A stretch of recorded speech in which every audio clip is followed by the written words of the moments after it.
Alright guys, तो आज की इस वीडियो में हमारे साथ होंगे रजत, जो कि एक आईएमवी के स्टूडेंट हैं।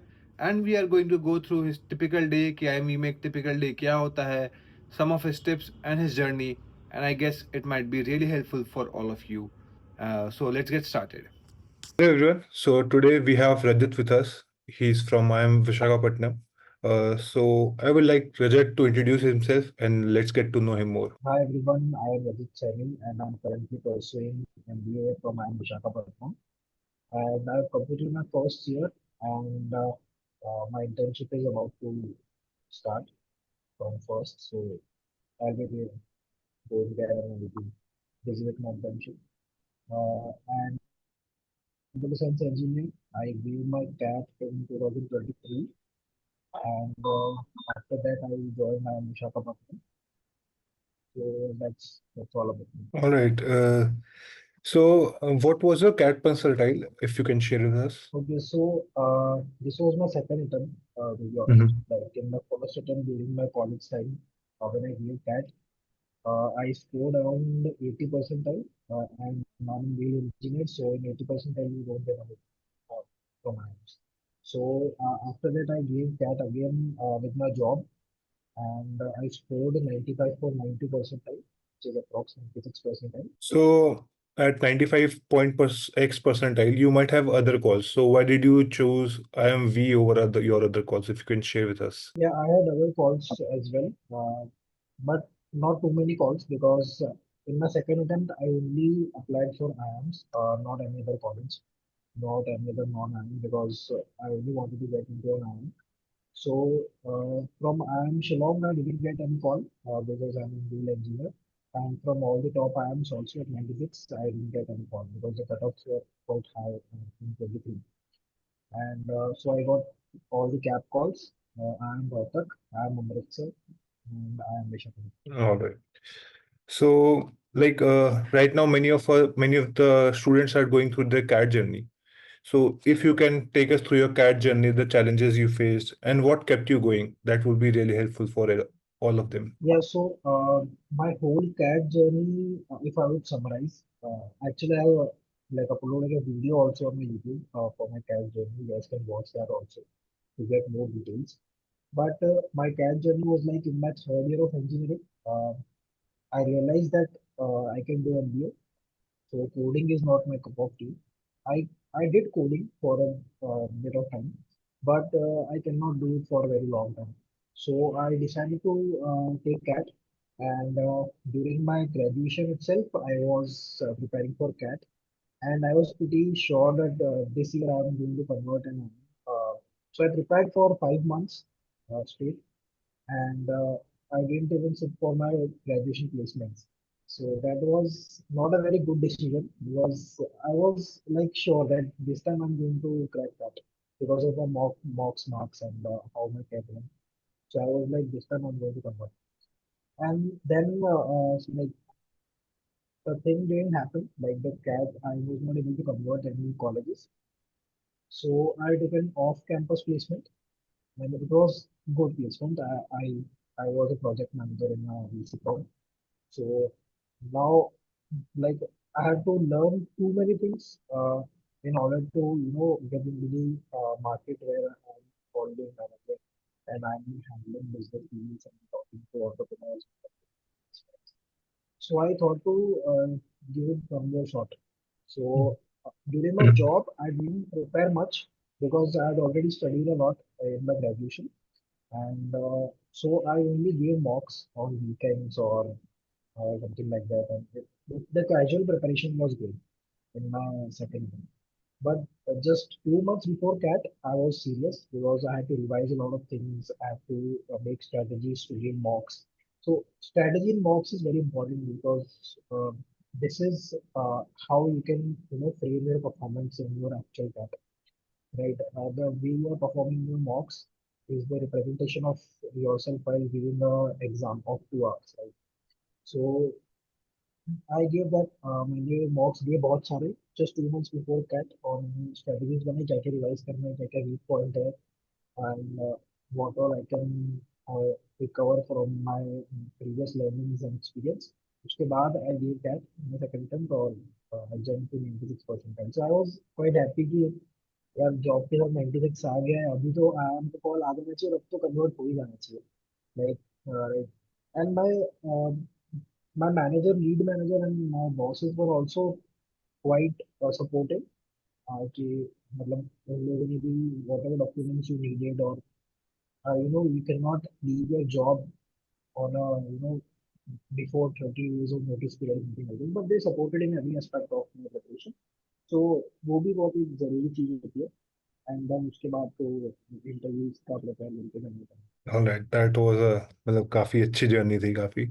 सो अभी काफी लोग अपने इंटरव्यूज खत्म कर चुके हैं, they might be moving to their college phase and some might be Yeah. Aspiring to join IMV soon next year may be.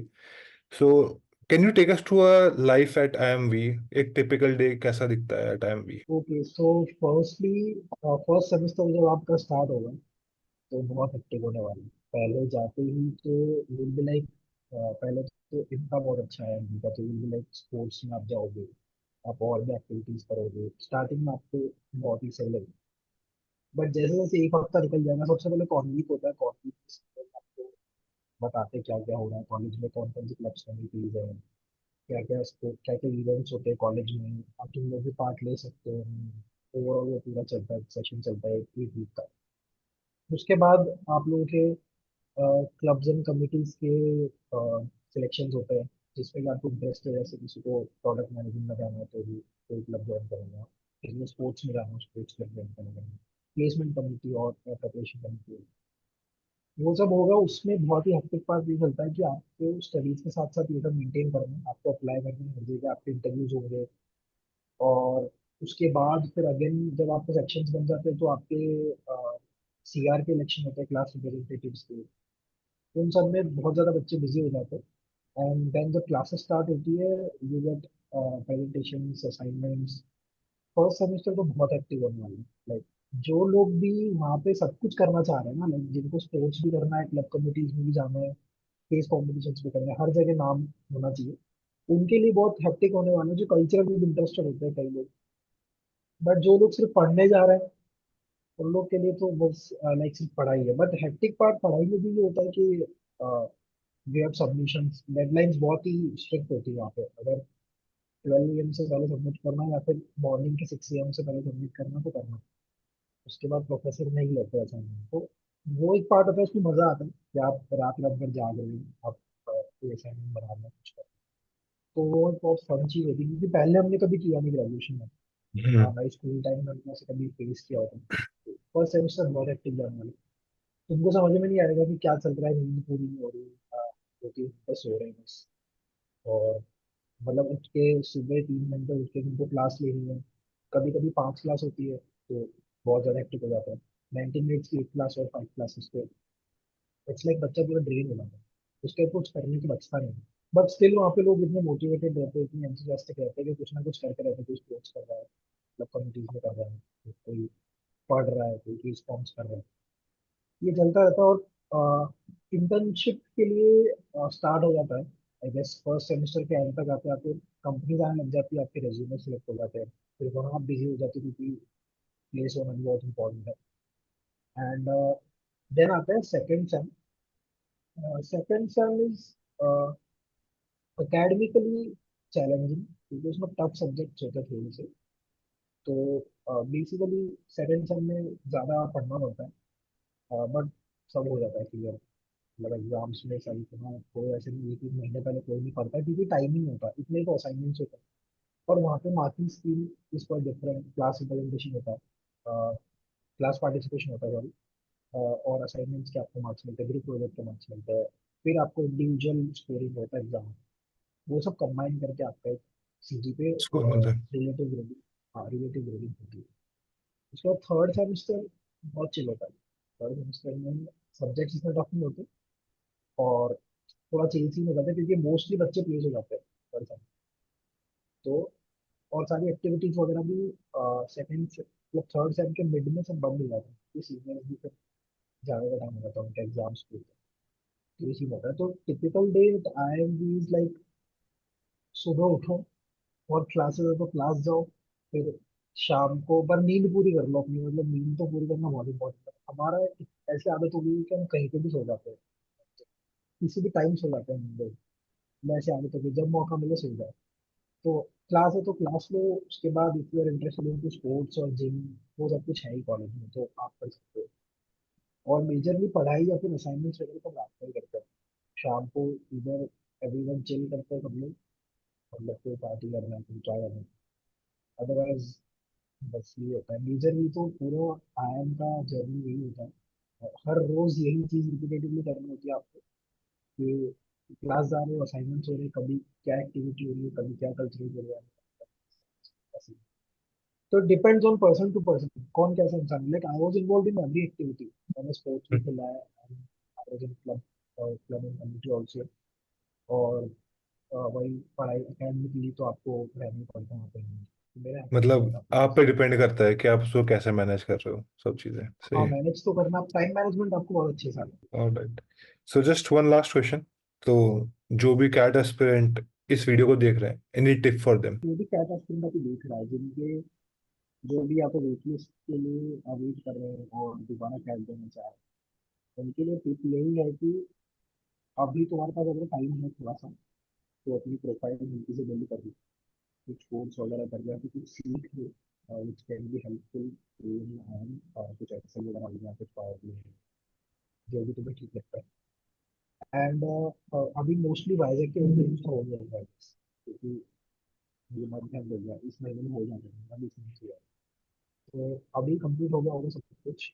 तो इफ यू आर, और if you are planning to intake CAT, और जो नए cat aspirants है उनके लिए यही tip रहेगी कि 6-7 महीने हैं अभी, तो मैंने इसी पे पूरा वीडियो बनाया मेरे यूट्यूब पे कि क्या प्रिपरेशन स्ट्रेटेजी लेनी चाहिए, क्या क्या रिसोर्सेज यूज करनी चाहिए।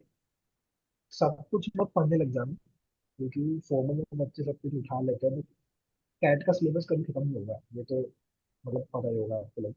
कैट का सिलेबस बहुत ह्यूज है, वो कभी खत्म नहीं होगा। तो इट्स लाइक, टिप मेरी यही है कि just focus on making your strategies कि किसमें तुम्हारा स्ट्रॉन्ग पॉइंट है, किसमें वीक पॉइंट है। जिसमें स्ट्रॉन्ग पॉइंट है उसमें तुम अच्छे से खेलो, वो तुम्हारा परसेंटाइल बिल्ड करेगा पूरा ओवरऑल। मेरा ओवरऑल परसेंटाइल पूरा डुबाया था एनआरडीआई में, क्योंकि वो मतलब उसने मेरी ईगो पे ले लिया था एक सेट को, जो कि मेरी बहुत बड़ी गलती थी, मेरे फर्स्ट अटेम्प्ट की बात है। तो फर्स्ट अटेम्प्ट में एलआरडीए मेरा स्ट्रॉन्गेस्ट पॉइंट था, बट मैंने सेट को ईगो पे ले लिया क्योंकि मुझे पता है मेरा स्ट्रॉन्ग पॉइंट। ये नहीं होना चाहिए प्रिपरेशन के टाइम पे, कि आपको मॉक्स में देना। और सबसे इम्पोर्टेंट चीज, मॉक्स हमेशा देना। मैंने अराउंड 60-70 मॉक्स दिए थे जब मैं 5 मंथ्स की प्रिपरेशन कर रहा था। क्योंकि जब आप मॉक देते हो आपको एक वो स्टेमिना बिल्ड होता है 2 घंटे बैठने का एग्जाम में, जब इतने क्वेश्चन देखते हो आप, तो आपकी एनर्जी पूरी ड्रेन हो जाती है क्वांट तक आते हैं। और क्वांट एक बहुत इंपॉर्टेंट सेक्शन है, वहां तक आते आते आपको एनर्जी बचा के रखनी है, तो वो स्टेमिना बिल्ड करना उसके लिए। एंड बस यही 3-4 टिप है मेरी, कि बी मोटिवेटेड। कभी कभी मन नहीं करेगा पढ़ने का, मतलब हो सकता है हफ्ते में 2 दिन पढ़ने का मन नहीं करेगा, बट करना है कुछ ना कुछ, पढ़ना है या तो रीडिंग करनी है या फिर एलआरडीओ की सेट्स निकाल देना। सबसे बड़ा सिलेबस होगा मैथ्स का। मैथ्स को डिवाइड कर लो पार्ट्स में, अर्थमेटिक, ज्योमेट्री, जो भी चीजें हैं उनको डिवाइड कर लो, और डिवाइड करके उनको निपटाओ एक एक करके। बट रिवीजन बहुत इंपॉर्टेंट है, एक रिवीजन के अलग से बुक बना लो, जिसमें तुम इंपॉर्टेंट क्वेश्चन लिख रहे हो जो आते हैं कैट में, या फिर जो तुम्हें लगता है रिवाइज करने की जरूरत है। रिवीजन नहीं करोगे तो 6 महीने में इट्स लाइक काफी कॉन्सेप्ट भूल जाओगे। सबसे मेन चीज कॉन्सेप्ट से मुझे याद है कि जो भी चीज पढ़ने बैठो, बेसिक्स एकदम क्लियर रखो, क्योंकि कैट में कई क्वेश्चन टफ दिखते हैं, बट वो बेसिक्स पे ही बेसिक्स। आते हैं। एंड मॉक्स भी जब दे रहे हो तो give it like you are giving actual CAT, मतलब स्ट्रेटेजी से कौन सा क्वेश्चन एलिमिनेट करना है, कौन सा हमें सॉल्व करना है, वो सब इवेंचुअली मॉक देते तो आ जाएगा। मतलब सारे मॉक्स में अच्छे मार्क्स नहीं होंगे, कई कई सेक्शनल्स में मेरे माइनस में भी आए मॉक्स के टाइम, और बहुत डिमोटिवेशन होता है उसका बहुत ज्यादा। ऐसा लगता है अब तो नहीं निकलेगा, क्या अब हो गया खत्म। बट वो होता है, कई कई दिन खराब जाते हैं तुम्हारे मॉक में, बट स्टिल मॉक देना है। कई बच्चे गलती करते हैं कि मॉक में बेकार नंबर आ रहे हैं तो फिर सोचते हैं कि पूरा पढ़ने के बाद मॉक देंगे, which is a very wrong strategy. पूरा पढ़ने के बाद जब तुम मॉक देने बैठोगे, तब तुम्हारे अगर मार्क्स नहीं आए तो फिर दिक्कत है। क्योंकि सिलेबस का इतना रिलेशन नहीं है मॉक से, मतलब तुमने काफी कुछ अपने स्कूल टाइम में पढ़ लिया है। इंग्लिश और रीजनिंग में तो तुम इतना क्या ही पढ़ लोगे, प्रैक्टिस जरूरी है। बट ठीक है, प्रैक्टिस के साथ तुम मॉक्स लेते रहो। और कई बच्चों के मॉक्स मार्क्स नहीं आते तो वो कैट देने ही नहीं जाते, इतना डिमोटिवेट हो जाते हैं। मैंने देखे ऐसे बच्चे रियल में। तो इट्स लाइक डिमोटिवेट नहीं होना है मॉक के मार्क्स से। कैट वाला दिन अगर अच्छा गया ना तो बस। और अगर कैट वाला दिन में बेकार गया तो तुमने कितना ही पढ़ लिया, डजंट मैटर, कुछ मैटर नहीं करता। मैंने फर्स्ट अटेम्प्ट में बहुत पढ़ा था, सेकंड अटेम्प्ट में मैंने सिर्फ स्ट्रेटेजीज पे फोकस किया कि मैं कैसे क्वेश्चन एलिमिनेट करूँ जो नहीं कर पाऊंगा मैं। मैंने किसी साइड को ईगो पे नहीं लिया, किसी क्वेश्चन को ईगो पे नहीं लिया। और मैंने लिटरली एग्जाम के बीच में 2 मिनट का ब्रेक लिया था सोचने के लिए, क्योंकि बहुत बहुत थक गया था। मतलब तो 2 सेक्शन का था, बहुत टायर्ड हो गया था क्वांट के लिए। क्वांट बहुत इंपॉर्टेंट सेक्शन। तो मतलब आपकी ये सब मैंने मॉक में प्रैक्टिस की कि ब्रेक लेके करना है, तो कैसे क्वेश्चन एलिमिनेट करना है। हर सेक्शन की स्ट्रेटेजीज क्लियर रखो, जो भी ट्रायल है। सेक्शनल मार्क्स दो स्ट्रेटेजीज को बिल्ड करने के लिए, उनको रिफाइन करने के लिए सेक्शनल मार्क्स दो।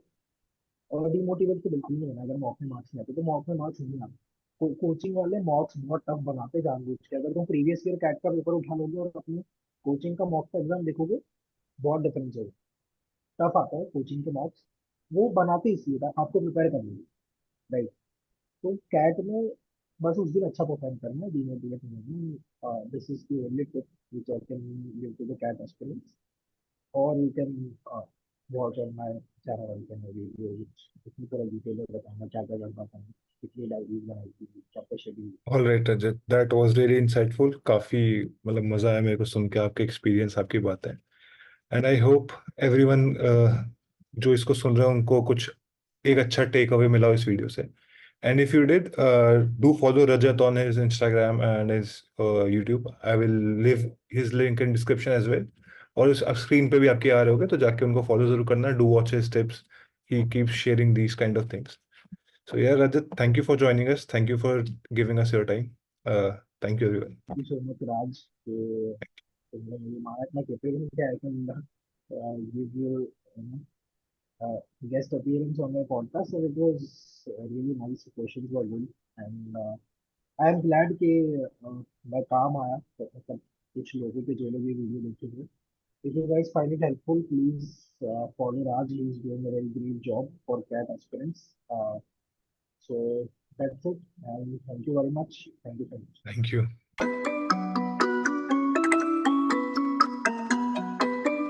And if any of you wants to join this podcast, तो मुझे Instagram में मैसेज कर देना.